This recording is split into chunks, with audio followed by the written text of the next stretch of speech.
Spring Security can control access to the methods in your controllers without you ever having to do anything other than annotate those methods with information about the roles or other expectations you have about the user accounts associated with the clients that are sending you requests. But there are cases where you would like to have information about the user, possibly to add information that you're persisting into the database or do something else. So let's take an example. So let's go back to our video service, and let's say we have our video service controller. And this would have all of the nice controller annotations, other things. And we have a method in this controller like public, we'll just call this Boolean upload video. And there might be a video object or something else, but let's just say that it's a, we're going to ignore all the other parameters. Now, inside of this upload video method, I might want to do something like video v equals new video. And depending on how you're passing all of this stuff in, you might set some things. And then what I'd really like to do is before I persist this thing in the database, I'd like to say set user and pass in a user or a username or something like that in order to store it in the database. So that when I'm persisting this object, I have a notion of who uploaded that video. Now, if Spring Security is handling all of this and I've never seen the users, I can't do something easy like this. So what we have to do is tell Spring Security that it should pass us the information about the current user. And the way that we can do that is all we have to do is add an additional parameter to our methods called principal. And then we can do something like this. We can say string user equals p.get name. And basically what this is doing is telling Spring, whenever you invoke this method, we want you to pass in the principal or the current authentication, the information about the user that's sending the request into this method. And so it will pass that into you as an object. And there are ways to extract the actual object that you would get from a user details service. If you provided your own user details service, you can get that user details object out of the principal, or you can just get basic information like the name of the principal out of it. And then use that information to associate, for example, resources that are being uploaded with the actual user account that uploaded that resource. So simply by adding an additional parameter, and it doesn't matter what the ordering of that parameter is, just if you have a principal parameter at all, you can get information about the current user. So this parameter is going to be the current user account.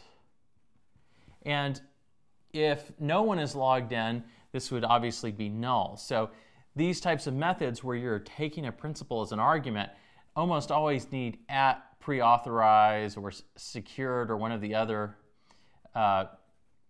annotations to specify some security information so that no matter what, Spring knows that before you call this method, you have to force the person to log in so that Spring can get the principal and provide it to you. There's other ways to do it without the annotation in your configuration of Spring.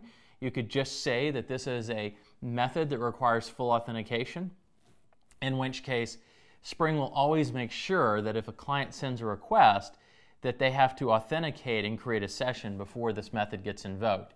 And that way their principal information will always be there so that you can find out about the current user account that's invoking the method.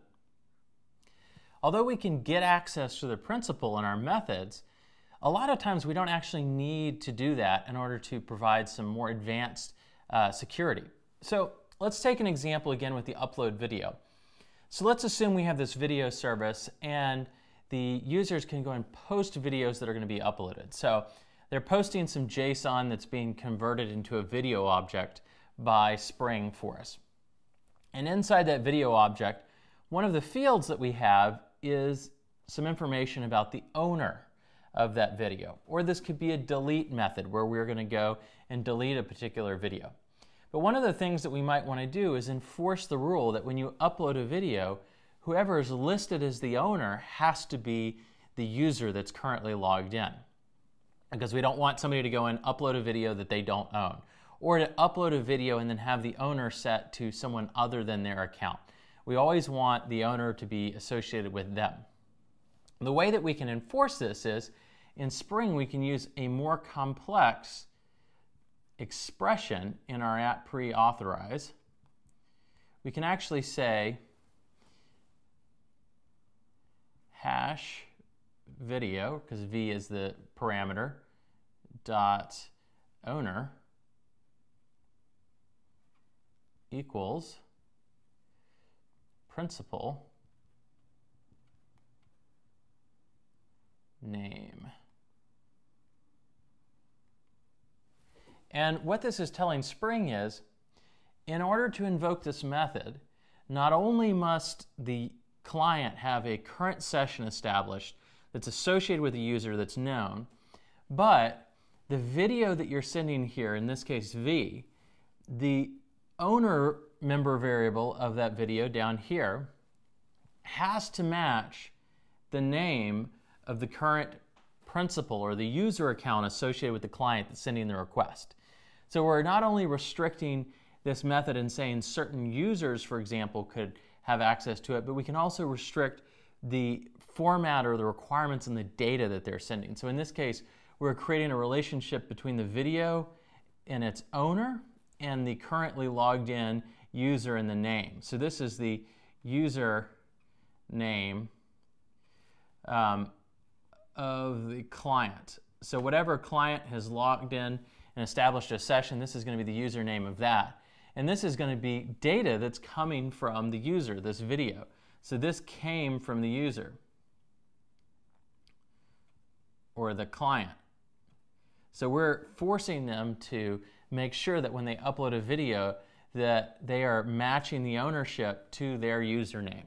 And so we can have all kinds of sophisticated expressions in these @preauthorize annotations to control access and control the relationship between the data and the user that's sending the request.